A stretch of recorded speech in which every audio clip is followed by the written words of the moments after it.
Here's a good one. Thank you for your erratic question. Question is, it's not better to suffer in future lives.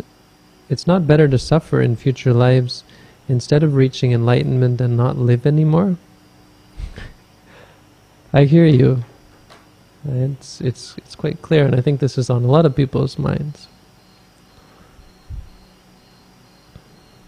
There was a queen once in the Buddha's time, and she became an arahant. And the Buddha said to the king, well, either you let her become a bhikkhuni, or she's going to pass away in within 7 days, because there's no way she could survive. There's no way she could continue. It's not really possible. So she would pass away, and he was like, oh no, then ordain her right away, because he couldn't bear to have her disappear, not bear to have her gone. He said, enough of this talk of parinibbana. The question, I'm sorry, I'm sorry to find it funny, but no, it really answers itself.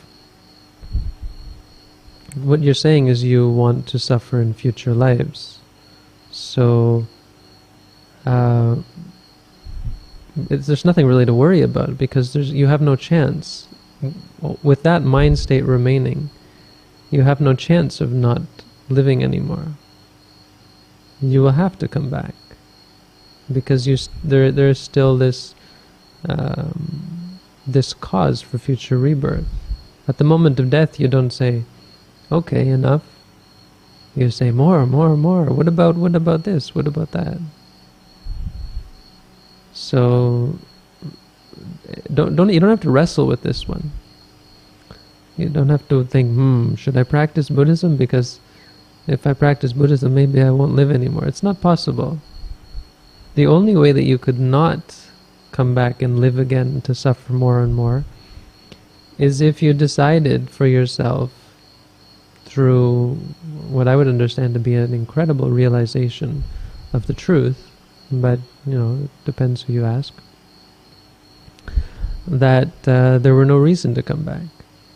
You will come to realize that there was no benefit. And you come to realize that in fact there is no one living at all. There is only actually these experiences, none of which are of any benefit to you, or of any benefit in general, none of which have no intrinsic value. And when you realize that, you're not born anymore. It just happens. So for as long as you still think that there's some benefit to existence, don't worry about it. You got lots of time to come back again and again, which a lot of people like about Buddhism. They think, well, great, I'll just come back again and again and again, and eventually I'll learn everything and become enlightened. All in good time. But first, let me explore this novel idea that I can actually, do good deeds and go to heaven and so on, which is fine. It's a kind of on shaky ground, because you never know where you're going to go.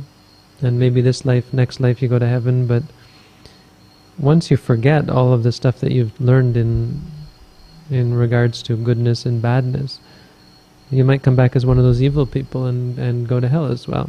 So yeah, but really that's the point, is that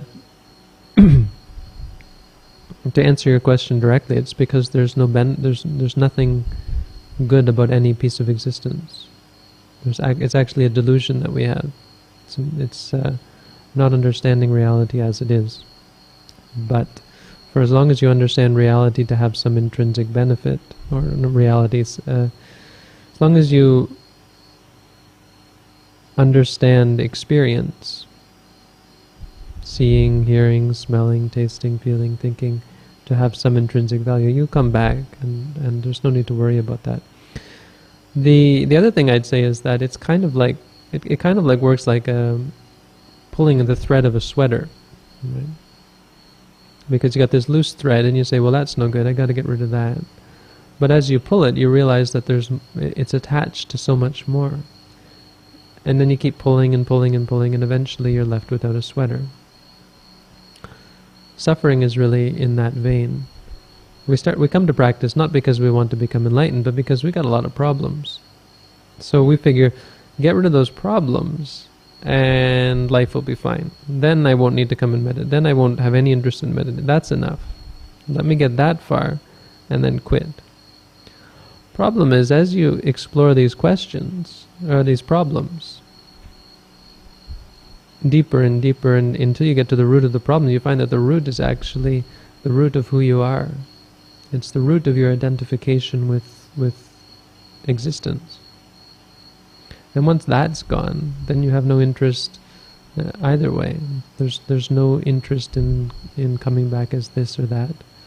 There's no aversion to existing. And so there's just peace. And then at the end there's freedom. So I hope that answers your question.